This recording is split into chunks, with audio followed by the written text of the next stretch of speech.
আসসালামু আলাইকুম। ঈদ মোবারক। ইজি রান্নাঘরের পক্ষ থেকে সকলকে স্বাগতম। আজকে আমরা নিয়ে এসেছি একটি নতুন রেসিপি, চিংড়ি ভুনা। চিংড়ি মাছটা সচরাচর আমরা সবসময় খেয়ে থাকি। তো আজকে আমি আপনাদের যে রেসিপিটা দেখাবো, এটা একটু ব্যতিক্রমধর্মী এবং এইভাবে চিংড়ি মাছ রান্না করলে অনেক টেস্ট হয়। তো আমাদের সাথে থাকুন এবং দেখতে থাকুন আমরা কিভাবে এই চিংড়ি ভুনাটা করেছি। তো এই চিংড়ি ভুনাটা করার জন্য আমি ৫০০ গ্রামের মতো চিংড়ি মাছ নিয়েছিলাম। ৫০০ গ্রাম চিংড়ি মাছ দিয়েই আমি এই রেসিপিটা করেছি। চিংড়ি মাছটাকে আমি ধুয়ে পরিষ্কার করে নিয়েছি। এখন আমি এই চিংড়ি মাছগুলোকে মেরিনেট করব। মেরিনেট করে রাখবো আমি ৫ থেকে ১০ মিনিটের মতো। আপনারা ৫ থেকে ১০ মিনিট মেরিনেট করে রাখবেন। মেরিনেশনের জন্য আমি হলুদের গুঁড়া, মরিচের গুঁড়া এবং লবণ দিয়ে দিলাম। ১/২ চা চামচ হলুদের গুঁড়া, ১/২ চা চামচ মরিচের গুঁড়া, ১/২ চা চামচ লবণ। এগুলো দিয়ে আমি এখন ৫ মিনিটের জন্য মেরিনেট করে রাখবো। চুলায় দিয়ে দিলাম প্যান, দিয়ে দিলাম সাদা তেল। এখন আমি এই মাছগুলোকে ভেজে নিব। মাছগুলো আমি একসাথেই ভেজে নিব। আর চিংড়ি মাছ যেহেতু একসাথে ভেজে নিলে কোনো সমস্যা নেই। আর মাছগুলো ভাজার সময় খেয়াল রাখতে হবে যেন খুব বেশি ভাজা না হয়ে যায়। মাছগুলো যদি অনেক বেশি ক্রিস্পি হয়ে যায় ভাজার ফলে তাহলে কিন্তু এটার রান্নায় কোনো টেস্ট আসবে না। তো আপনারা এটা এক পাশ হয়ে গেলে আরেক পাশ উল্টিয়ে একটু ভেজেই মাছগুলো তুলে নিবেন। দেখেন আমি এভাবেই ভেজে নিচ্ছি। খুব বেশি কিন্তু ভাজা যাবে না। তাহলে কিন্তু মাছের যে টেস্ট থাকে সেই টেস্টটা কিন্তু আসবে না। আপনারা এভাবেই ভেজে নিবেন। আমাদের মাছগুলো ভাজা প্রায় কমপ্লিট।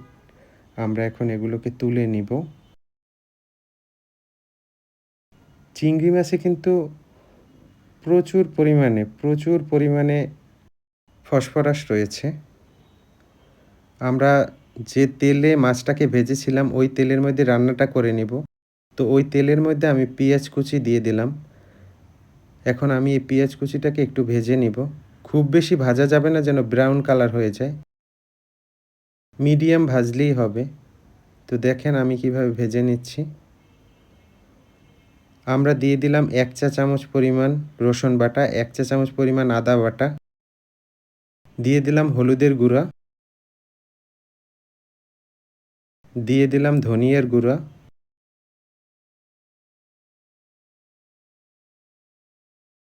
দিয়ে দিলাম আমরা ঝালমরিচের গুঁড়া,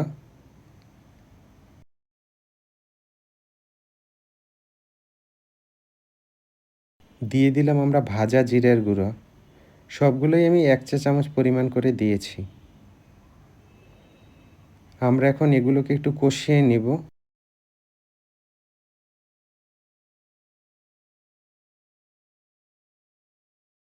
দিয়ে দিলাম আমি একটু পানি কষানোর জন্য। এখানে ১/২ কাপের থেকেও একটু কম পানি দিয়েছি আমি।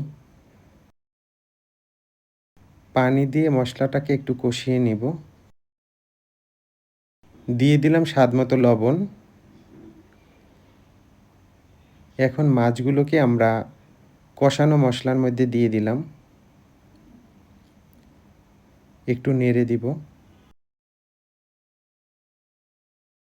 দিয়ে দিলাম আমরা কাঁচামরিচ। কাঁচামরিচটা আপনারা যে পরিমাণ ঝাল খান সেটার উপরে ভিত্তি করে দিবেন। আমি এখানে ৫ টার মতো কাঁচামরিচ দিয়েছিলাম। এই যে আমি দিয়ে দিলাম পেঁয়াজ বাটা। দেখেন আমি কিন্তু শুরুতে পেঁয়াজ বাটাটা এড করিনি। আপনারা রান্নার এ পর্যায়েই এড করবেন পেঁয়াজ বাটাটা। তাহলে কিন্তু রান্নায় অনেক টেস্ট আসবে। এখন আমরা একটু ঢেকে দিব। প্রায় ৫ মিনিটের মতো ঢেকে দিয়েছিলাম আমরা। এখন আমরা এই রান্নার মধ্যে একটু এড করে দিব কাজু বাদাম পেস্ট। আমি কিন্তু রান্নায় এক্সট্রা কোনো পানি এড করিনি।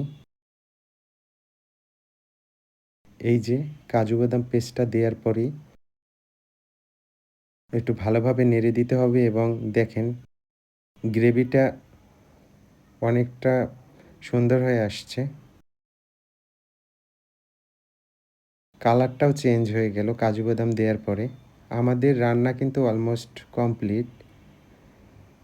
দেখেন কতটা সুন্দর একটা কালার আসছে আর খেতেও অনেক সুস্বাদু। আপনারা এভাবে একদিন রান্না করে খেয়ে দেখেন, অসাধারণ টেস্ট এবং ঘরোয়া উপকরণ দিয়ে আমি কিন্তু এক্সট্রা কোনো মশলাই ব্যবহার করিনি। সাধারণত এসব মসলা আমাদের ঘরে হরহামেশা সবসময় থাকে। তো এই মসলাগুলো দিয়েই আপনারা তৈরি করে নিতে পারেন। মস্তিষ্কের স্মৃতিশক্তি বৃদ্ধি পায় কিন্তু চিংড়ি মাছের কারণে। যারা চিংড়ি মাছ খান তাদের এটা অনেকটা উপকারী। ত্বকের উজ্জ্বলতা বৃদ্ধি করতেও সাহায্য করে। ক্ষত বা আঘাতের চিহ্ন সারিয়ে তুলতেও সাহায্য করে চিংড়ি মাছ। আমাদের রান্না শেষ। আমরা এখন একটা সার্ভিং বলে ঢেলে নিচ্ছি। দেখুন হয়ে গেল আমাদের চিংড়ি ভুনা। এই রেসিপিটা আপনারা বাসায় ট্রাই করতে পারেন। আমার মনে হয় অনেকটা ভালো লাগবে। কারণ আমরা চিংড়ি মাছ রান্নার সময় অনেক সময় টক দই দেই, বিভিন্ন মসলা ব্যবহার করি। তো এভাবে করে দেখেন। ধন্যবাদ সকলকে।